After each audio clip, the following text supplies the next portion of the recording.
Veremos las distintas formas de abordar las diversas situaciones que pueden resultar problemáticas para el traductor que se inicia en la función.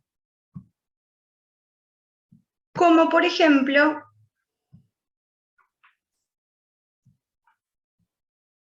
la presencia de abreviaciones, unidades de medida distintas a las utilizadas en la lengua meta, monedas, errores en el TO, en el texto de origen, gráficos y capturas de pantalla, nombres de productos, marcas, y detalles de contacto, ¿sí? Para contactarse con alguien, que figuren en el texto de origen.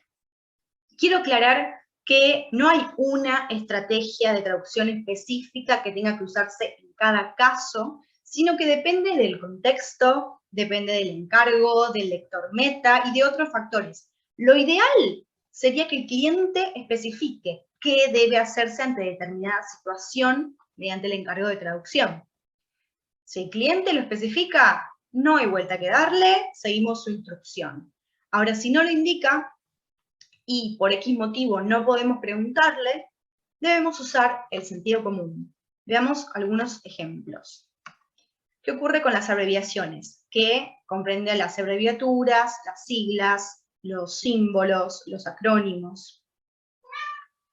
Se utilizan para ser más breves y para evitar repetir un grupo de palabras varias veces en el mismo texto, las abreviaciones. Pueden ser de organizaciones internacionales, nacionales, ¿sí? De un país en particular, en este caso sería de los Estados Unidos, de lugares, nombres de compañías, abreviaciones en latín, o abreviaciones creadas para un documento en particular, o para el uso interno de la empresa, ¿sí? De una empresa. Para las siglas, la estrategia más apropiada es buscar una traducción aceptada. En los dos primeros casos, tras una documentación, podemos encontrar equivalentes, traducciones aceptadas que debemos usar. La primera tiene una traducción aceptada, sabemos que es la OTAN. Ahora, si no tiene traducción aceptada, como en el caso de la CIA, se debe brindar una explicación, una definición de su significado la primera vez que aparece en el texto. Por ejemplo, la CIA es la Agencia Central de Inteligencia del Gobierno. No tendríamos que usar ASI, que sería una sigla inventada de Agencia Central de Inteligencia, porque no existe esa traducción. No tiene traducción aceptada. Se usa CIA y se explica la primera vez. No durante todo el texto, solo la primera vez. Y luego se usa la sigla, ¿sí? Si nosotros explicáramos cada vez que aparece la sigla, el texto quedaría sumamente pesado. Y no lo tenemos que hacer. Bien. Usamos la traducción aceptada en las siglas de lugares, de existir. Y los nombres de compañías, como regla general, no se traducen. Pensemos que es probable que formen parte de la personalidad jurídica de la empresa, ¿sí? Todos estos casos, los casos en donde se transcribe la sigla tal cual está en el original, se escriben con redonda, ¿sí? No importa que su origen sea extranjero. Recuerden que las únicas siglas que se escriben con cursiva son las que corresponden a títulos. Por ejemplo, el D, el E, que corresponde al diccionario de la lengua española. Bien, esa sigla se escribe en cursiva. En el caso de las abreviaciones del latín, diría también que depende del contexto de cada caso. Hay abreviaciones muy difundidas, como esta, como la et al, que podemos transcribir, ¿sí? Porque se utiliza en español, o traducir, si lo preferimos, como y otros. Y otras que no tienen gran difusión en nuestro idioma y es preferible traducir, como la EG de exempli gratia, disculpen la pronunciación del latín, no tengo idea cómo se pronuncia. Nosotros usamos la abreviación de por ejemplo, ¿sí? Pero si la traducción fuese inversa, tengamos en cuenta que en inglés sí se usa mucho el latinismo, la EG o la I.E. de idest, que significa es decir. Ellos sí utilizan el latín, entonces tendríamos que pasarlo en latín. Las abreviaciones creadas para un documento en particular o para el uso dentro de una empresa podrían reconstituirse a partir de la traducción de cada término. Por lo general se usan solo para evitar la repetición. Por supuesto que deben explicarse la primera vez que aparecen. Pasemos a la presencia de unidades de medida.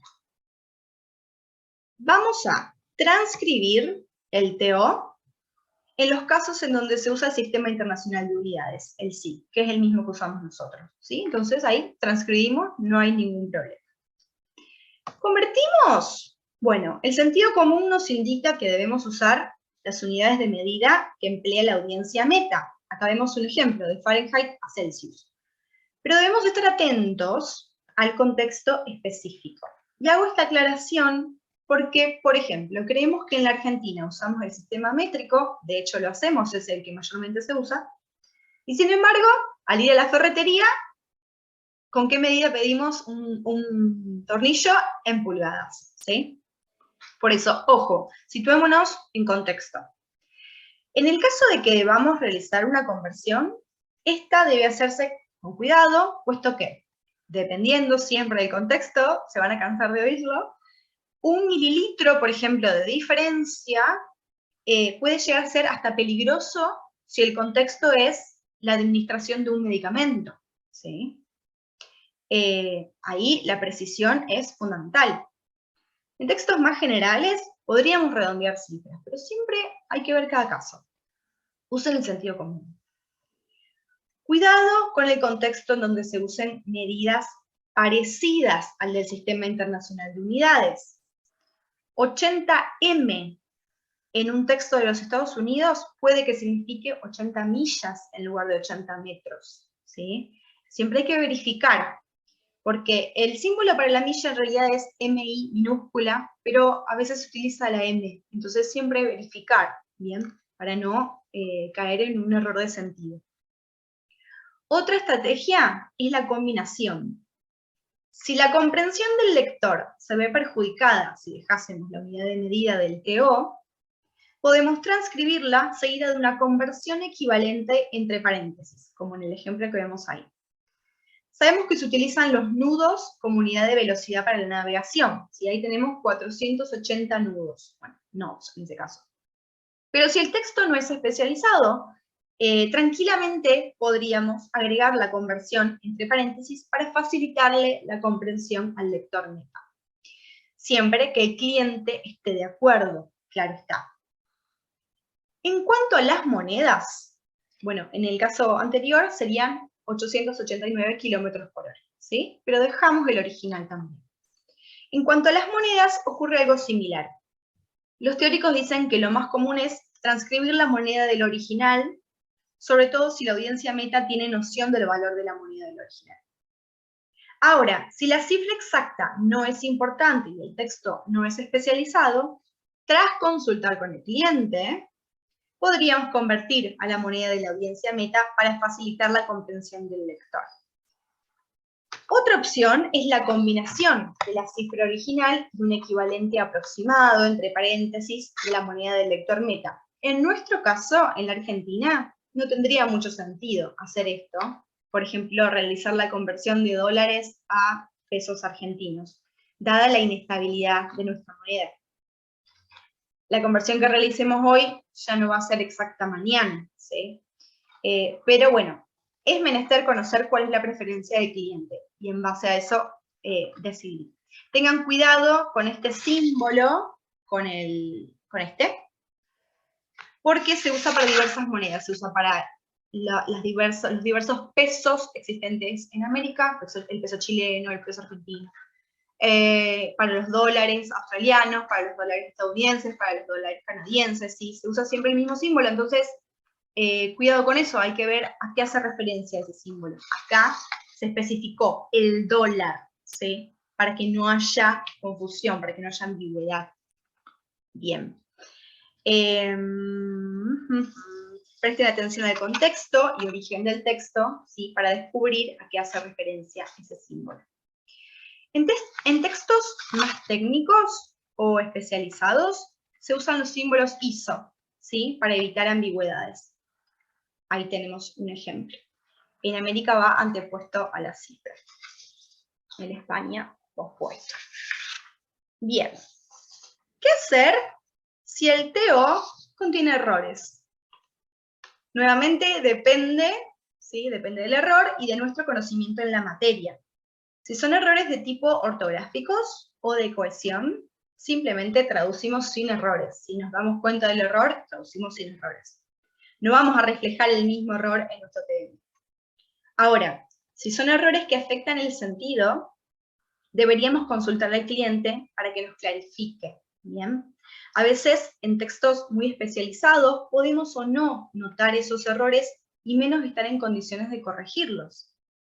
Pero si el error es, por ejemplo, tenemos uno, distance is measured in kilograms, sabemos que no es así porque la distancia se mide en kilómetros, podemos corregir, pero siempre notificar al cliente que realizamos ese cambio, si no sea cosa que el error sea por una cuestión de contexto que después se clarificaba, o bueno, siempre es mejor clarificar, ¿sí? Siempre es mejor decir, mira, hice este cambio, ¿estás de acuerdo? ¿Mm?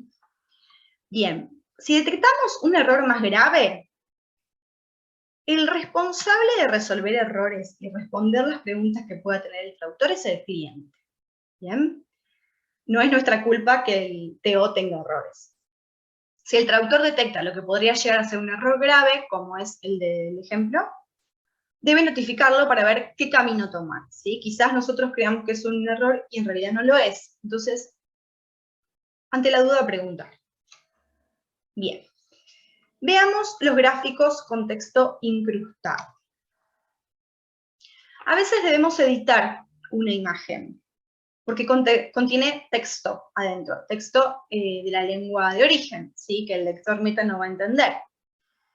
Tenemos que importar esa imagen a un programa particular, como GIMP, editarla, guardarla e insertarla nuevamente en el TM. Todo ese trabajo quizás por una sola palabra que contiene la imagen.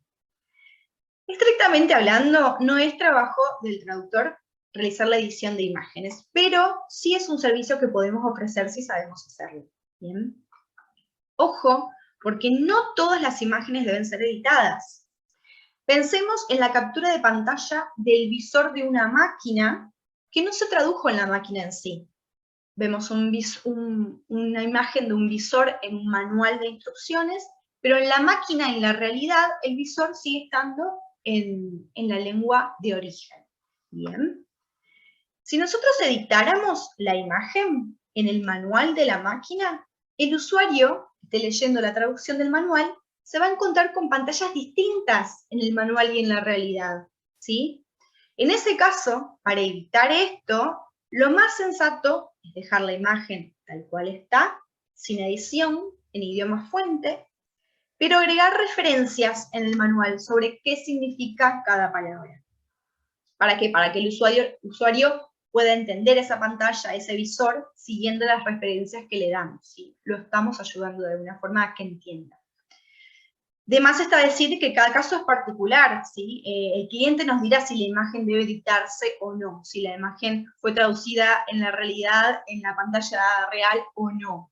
Y si fue traducida, vamos a tener que usar las mismas palabras que se usaron ahí, ¿sí? Entonces vamos a tener que pedirlas. Cada caso es un tema, ¿sí? Usen el sentido común, pónganse en la piel del lector. ¿Qué hacer frente a los nombres de marcas, de productos? Como regla generalísima, no las modificamos. Los transcribimos tal cual se encuentran registrados. Presten especial atención a las mayúsculas, minúsculas. En algunos casos puede parecer que tienen un error, que la marca, el nombre tiene un error, pero en realidad es el nombre registrado así y no tenemos que modificarlo. Ahora, en ciertos textos se hace referencia a marcas de productos específicas. Supongamos que en un manual de instrucciones de un auto se hace referencia a una marca de anticongelante en particular para el motor. Estas marcas se mencionan por una razón. y no deberíamos cambiarlas, simplemente transferirlas. ¿Por qué? Quizá justo ese producto no contiene alcohol y es lo que necesita ese motor. No tengo ni idea cuáles son los componentes, pero les estoy dando un ejemplo. Y si nosotros cambiásemos esa marca por una que sí contiene alcohol, estaríamos creando un problema, ¿bien? Bien, el problema surge si la marca en cuestión no existe en el lugar de destino, ¿bien? Podríamos pensar en cambiar la marca por una similar de la cultura meta, pero, como ya les dije, teniendo especial cuidado, ya que los componentes de los productos pueden variar y afectar de alguna manera el resultado. La naturaleza del texto va a ser clave en la decisión que tomemos. En textos especializados, en donde las características del producto son importantes, si la marca existe en la cultura meta, la dejamos tal cual, ¿sí? No habría ningún problema. Ahora, si no existe, lo más seguro es transcribir la misma marca, ¿ven? Cerex Text School, ahí sería, y acompañarla de una frase breve que describa la función o característica esencial. ¿Para qué? Para que sea el lector el que, con su buen juicio, decida por qué marca lo reemplaza. Bien, acá le agregamos un anticongelante con tecnología de ácido orgánico. Bueno, ese lector va a tener que buscar un producto que tenga la misma tecnología. Bien, pero bueno, lo dejamos en manos del lector. Muy bien, sigamos. Perdón, en textos más generales podríamos cambiar la marca por una similar, pero debemos asegurarnos de que la marca realmente sea similar, que no tenga alcohol, si la del TO no la tiene, por ejemplo. Siempre consultar con el cliente estos cambios, porque quizá el cliente no quiere que se cambie por otra marca. Si la marca no es esencial, la eliminamos del TM y la reemplazamos con una descripción genérica. Esto me gusta. Use a Tupperware to keep them fresh. Bueno, ¿cómo traducimos? Utilice un envase hermético en lugar de Tupperware para mantenerlos frescos, ¿sí? No necesariamente tiene que ser Tupperware, puede ser cualquier marca con tal de que sea un envase hermético. A menos de que, por supuesto, estemos traduciendo algo que sea de la marca Tupperware. Ahí sí vamos a usar la marca porque siempre hacemos referencia a la marca, le hacemos publicidad a la marca. Pero en casos en donde no sea esencial escribir cuál es la marca, la podemos obviar, ¿sí? Bien. Algunos comentarios a tener en cuenta si en el texto de origen aparecen datos de contacto. Desde ya que los antropónimos, es decir, los nombres de personas, no se traducen. Sabemos que existen excepciones, los reyes, los papas. No es el video para aclarar esas excepciones. Decimos que los antropónimos no se traducen. Ahora, los correos electrónicos, por supuesto, tampoco. Porque si los traducimos, estaríamos dando un dato que no existe, ¿sí? No tendría sentido. Lo mismo ocurre con las páginas web. Lo que podemos hacer, si la página web no está localizada a la lengua de destino, es advertirle al lector que la página se encuentra en un idioma extranjero, ¿eh? Como ahí entre paréntesis pusimos en inglés. A los números de teléfono debemos agregarle los prefijos internacionales correspondientes y hacer las modificaciones necesarias. En el caso del ejemplo, el número de origen es británico, se le agrega la característica internacional, 0044, y se elimina el 0 inicial. Para saber qué ocurre en cada caso, nos documentamos, ¿sí? En cuanto a las direcciones, no siempre está claro para el lector meta el país de procedencia. Entonces, si podemos aclarar, no está de más. Si podemos aclarar el país, por ejemplo, acá se agregó Estados Unidos, ¿sí? No va a estar de más. Aprovecho para aclarar que algunos topónimos, nombres de lugares, tienen traducción aceptada, ¿sí? Como en el caso de New Jersey a Nueva Jersey. Si tiene traducción se usa, de lo contrario se deja tal cual está. En cuanto a los códigos postales, debemos añadir el prefijo internacional para cada país. Ahí tienen un ejemplo. Eso es todo. Espero haber resuelto algunas dudas o haber refrescado algunas estrategias o recursos que podemos emplear ante determinadas situaciones problemáticas o confusas. Como conclusión, voy a decir que debemos seguir las instrucciones del cliente, pero en caso de no contar con ellas, usar el sentido común. Situarnos en contexto y ponernos en la piel del lector meta. Adiós.